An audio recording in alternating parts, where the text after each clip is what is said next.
বিহারে মহাজোটের ইস্তেহার প্রকাশ। হাজারো প্রতিশ্রুতির বন্যা তেজস্বীদের। বিহারে আসন্ন বিধানসভা নির্বাচনকে সামনে রেখে মহাজোটের ইস্তেহার প্রকাশ হয়েছে। সেখানে কর্মসংস্থান, ন্যায় বিচার এবং সুশাসনের ওপর বিশেষ জোর দেওয়া হয়েছে। আরজেডি, কংগ্রেস এবং বাম দলগুলিকে নিয়ে গঠিত এই জোট ওয়াকফ বিল বাতিলের অঙ্গীকার করেছে। এটিকে অসাংবিধানিক আখ্যা দেওয়া হয়েছে।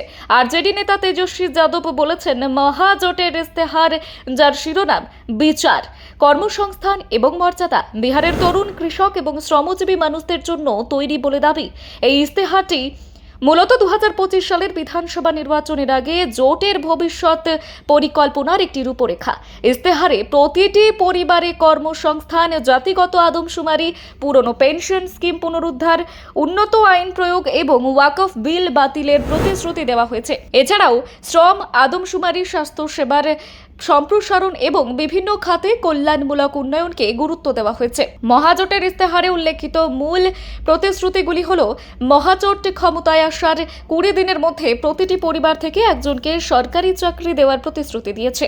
এর পাশাপাশি একটি রাজ্য কর্মসংস্থান কমিশন গঠন এবং বন্ধ শিল্পগুলি পুনরুজ্জীবিত করার মাধ্যমে 5 বছরের মধ্যে সরকারি এবং বেসরকারি খাতে 20 লক্ষ নতুন কর্মসংস্থান সৃষ্টির লক্ষ্য নির্ধারণ করা হয়েছে। জীবিকা দিদি, অঙ্গনওয়াড়ি এবং শিক্ষা মিত্র কর্মী সহ সমস্ত চুক্তিভিত্তিক, আউটসোর্সড এবং স্কিম ভিত্তিক কর্মীদের স্থায়ী সরকারি কর্মচারী করা হবে। সরকারি কর্মীদের জন্য পুরনো পেনশন স্কিম ফিরিয়ে আনার অঙ্গীকারও করা হয়েছে। পরিযায়ী শ্রমিকদের জন্য একটি ব্যাপক শ্রম আদমশুমারি পরিচালনার প্রতিশ্রুতি দেওয়া হয়েছে।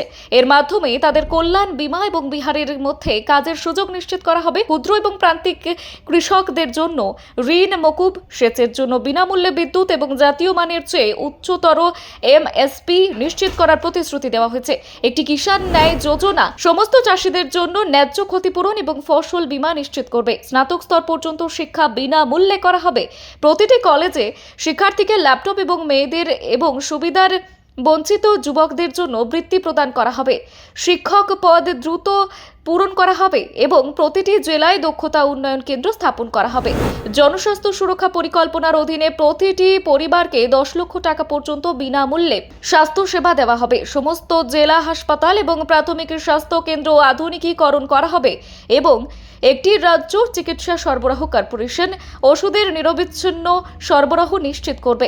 মহাজোট দেশব্যাপী জাতিগত আদমশুমারি এবং শিক্ষা, চাকরি এবং প্রশাসনে আনুপাতিক প্রতিনিধিত্ব বাস্তবায়নের প্রতিশ্রুতি দিয়েছে। ওবিসি, ইবিসি এবং দলিতদের জন্য উপকোটা চালু করা হবে। সংখ্যালঘু এবং মহিলাদের জন্য বিশেষ প্রকল্পও থাকবে। সরকারি চাকরিতে মহিলাদের জন্য 33% সংরক্ষণ, স্বনির্ভর গোষ্ঠীর জন্য সুদ মুক্ত ঋণ এবং মহিলাদের বিরুদ্ধে অপরাধের জন্য দ্রুত বিচার আদালতের প্রতিশ্রুতি দেওয়া হয়েছে। অর্থনৈতিক স্বাধীনতা এবং সামাজিক সুরক্ষার উপর বিশেষ মনোযোগ দেওয়া হবে। অপরাধ ও দুর্নীতির বিরুদ্ধে জিরো টলারেন্স নীতির ঘোষণা করা হয়েছে। উন্নত পুলিশিং, এছাড়াও আইন প্রয়োগকারী কর্মীদের জন্য নাগরিক বান্ধব প্রশিক্ষণ এবং পুলিশ পরিকাঠামোর আধুনিকীকরণ করা হবে। অসাংবিধানিক আখ্যা দিয়ে মহাগঠবন্ধন ক্ষমতায় এলে ওয়াকফ বিল বাতিলের অঙ্গীকার করেছে। তাদের মতে এটি নাগরিকদের সমতা এবং সম্পত্তির অধিকার লঙ্ঘন করে। এছাড়াও ইস্তেহারে পাটনা মেট্রো সম্প্রসারণ, 5টি নতুন স্মার্ট শহর নির্মাণ, সর্বক্ষণ বিদ্যুৎ এবং বিশুদ্ধ জল সরবরাহ এবং রাইট টু হেলথ এবং রাইট টু এমপ্লয়মেন্ট আইনের মাধ্যমে শাসক ব্যবস্থাকে সম্পূর্ণরূপে ডিজিটাল করার প্রতিশ্রুতি রয়েছে। নতুন বিহার শিল্প উন্নয়ন নীতির মাধ্যমে বিনিয়োগ আকর্ষণ এবং কর্মসংস্থানের সৃষ্টির উপর জোর দেওয়া হয়েছে।